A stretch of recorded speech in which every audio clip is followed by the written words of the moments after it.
मेरा नाम कोमल है। मेरी उम्र अभी 18 साल है। मैं मध्य प्रदेश की रहने वाली हूँ। मेरे फूफा जी हरियाणा में रहते हैं और वहीं एक सॉफ्टवेयर कंपनी में काम करते हैं। मेरे फूफा जी की एक बेटी है जो कि मेरी उम्र की है। मैं गांव में ही रहती हूँ और गांव में ही रहकर अपनी पढ़ाई करती हूँ। मेरे पापा दूसरे शहर में काम करते हैं। मेरी माँ आंगनबाड़ी में काम करती है। मैं अपने माँ बाप की इकलौती संतान हूँ। मेरे घर में मेरे दादा और दादी भी हैं। मैंने कभी भी क्रिकेट नहीं खेला था। मेरे फूफा ने मेरे साथ मस्त वाला क्रिकेट खेलने का पहली बार उद्घाटन किया था और मेरी मस्त वाली पिच पर 2 दिन तक ताबड़तोड़ करते रहे और फिर इसे खेलने योग्य बनाया। हालांकि क्रिकेट खेलते समय मुझे बहुत तकलीफ़ भी हुई क्योंकि पहली बार क्रिकेट खेल रही थी।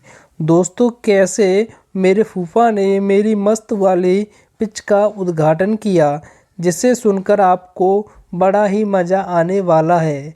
इसलिए कहानी को अंत तक ज़रूर सुनें। कहानी दीपावली के दिन की है। मेरे फूफा जी दीपावली के 3 दिन पहले ही आ गए थे। मेरे दादाजी की तबीयत ठीक नहीं थी और वह हॉस्पिटल में दाखिल थे। दादाजी का हालचाल पूछने के लिए वह कुछ दिन पहले ही आ गए थे। सब कुछ नॉर्मल हो गया था।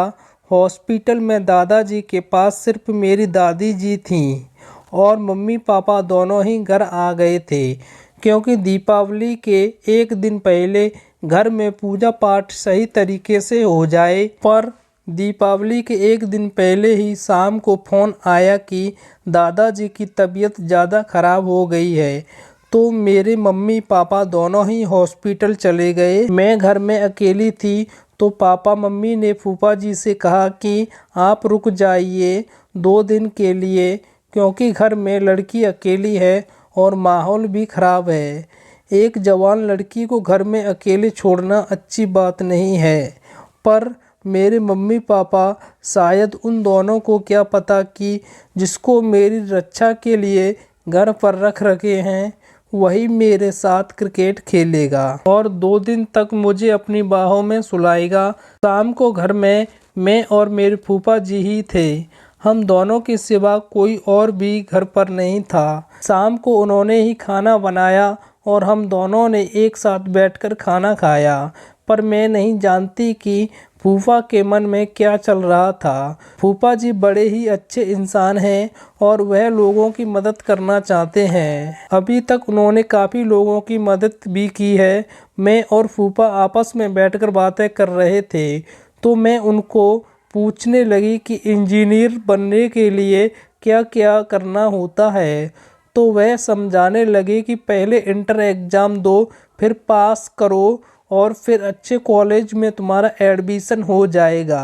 तो मैंने फूफा से कहा, मेरा तो बहुत अच्छे से पढ़ने का मन करता है और मैं आगे बढ़ना चाहती हूँ, पर शायद मैं कभी भी बाहर जाकर नहीं पढ़ पाऊँगी क्योंकि मेरे पापा मुझे बाहर नहीं भेजेंगे। तो उन्होंने कहा, मैं करूँगा तुम्हारी मदद, मैं दूंगा पैसे और मैं करवाऊँगा तुम्हारा एडमिशन। तुम परेशान ना हो। इतना सुनते ही मेरी खुशी का कोई ठिकाना नहीं रहा और मैंने एक गलती कर दी। खुशी के मारे मैंने उनको गले लगा लिया। जब गले लगा लिया तो एहसास हुआ कि मैंने कुछ गलत कर दिया क्योंकि गले लगाते वक्त मुझे कुछ अजीब सा लगा। इसका मतलब यह था कि उनकी निगाहें पहले से ही मेरे प्रति खराब हो गई थीं।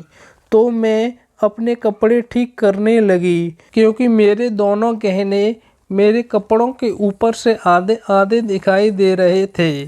पर उन्होंने कहा कि नहीं, तुम्हें ठीक करने की कोई ज़रूरत नहीं, तुम बहुत ही सुंदर लग रही हो, तुम बहुत हॉट हो। मैं शर्मा गई और उन्होंने मेरा हाथ पकड़ लिया और बोला कि तुम अगर मेरी बात मान लो तो मैं तुम्हें रानी बना दूंगा। आगे चलकर ऐश करोगी, ज़िंदगी में तुम्हें खर्चे दूंगा, मैं पढ़ाऊंगा और फिर मस्त तरीके से तेरी शादी भी करवाऊंगा। वो लड़का विदेश में रहता है, तुम जहाज़ से विदेश जाओगी और खूब मज़े करना अपने पति के साथ। पर तुम्हें मेरा साथ देना होगा। अगर तुम मुझे खुश करोगी तो मैं भी तुम्हें भी खुश करूँगा। दोस्तों, मैं फूफा की बातें सुनकर बहक गई, फिसल गई और उनकी बातों में आ गई। मैं मना नहीं कर पाई और मैं चुपचाप रही। तब तक उन्होंने मेरा हाथ अपने हाथ में ले लिया। मैं भी खुद को नहीं रोक पाई और फिर मैं उनके और करीब चली गई। बाहर पटाखों की आवाज़ आ रही थी और इधर मेरे तन में आग लग गई थी, क्योंकि किसी मर्द की बाहों में पहली बार थी और वह भी जवानी की शर्त में। अभी जवानी की दहलीज पर कदम ही रखा था, फिर उन्होंने मेरे बालों को सहला और मैं भी शर्माती हुई धीरे धीरे उनका साथ दे रही थी। मेरे पूरे शरीर में करंट दौड़ रहा था। मैं सिसकारियाँ और अंगड़ाइयाँ लेने लगी। अब मैं बर्दाश्त के बाहर हो गई थी। मैंने फूफा जी को बोला, जो करना है कर लो, पर मुझे आगे बढ़ाओ। मैं आगे बढ़ना चाहती हूँ। उन्होंने कहा, अब तुम कुछ भी नहीं सोचो, तुम्हारा काम हो गया। और इतना कहते ही उन्होंने मेरे साथ मस्त वाला क्रिकेट खेलना शुरू कर दिया। अब मुझे भी क्रिकेट खेलने में बहुत मज़ा आ रहा था। फूफा जी ने पिच के सारे कवर्स हटा दिए थे और पिच पर ताबड़तोड़ बल्लेबाजी कर रहे थे। फूफा जी बड़े बड़े शॉट लगा रहे थे, जिसे देखकर मुझे बहुत ही अच्छा लग रहा था। शुरू में मस्त वाला क्रिकेट खेलने में मुझे थोड़ी दिक्कत आ रही थी, पर जब पिच खेलने के लिए बिल्कुल तैयार हो गई थी तो मुझे बहुत ही मज़ा आ रहा था, क्योंकि पहली बार क्रिकेट खेल रही थी। उस दिन फूफा जी ने इस नई पिच पर हर तरह के शॉट्स खेले। फूफा जी लंबी लंबी पारियां खेलीं, जिसे देखकर तो मैं बहुत ही खुश हो गई थी। रात भर उन्होंने मुझे नहीं छोड़ा और मेरे साथ मस्त वाला क्रिकेट खेलते रहे। फूफा जी से कहा कि मैं अब थक गई हूँ, अब हमें आराम करना चाहिए, पर वह मानने वाले कहाँ थे।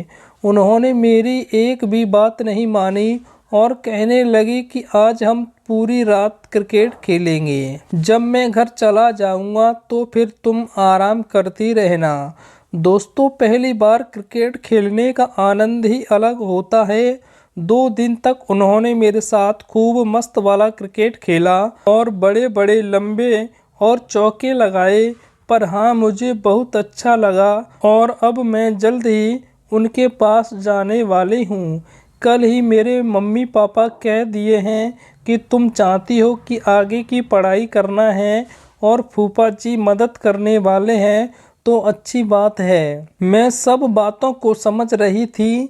पढ़ाई के साथ साथ मैं क्रिकेट भी खेलूंगी। मैं जल्द ही अपने फूफा जी के यहाँ जाने वाली हूँ, मस्त वाला क्रिकेट खेलने और पढ़ने। तो दोस्तों, कैसी लगी यह कहानी हमें कमेंट बॉक्स में ज़रूर बताएं और चैनल पर नए हो तो चैनल को सब्सक्राइब करना ना भूलें तथा नोटिफिकेशन बेल आइकन को ज़रूर दबाएं, जिससे आने वाली नई नई वीडियो आप तक पहुंच सके। धन्यवाद।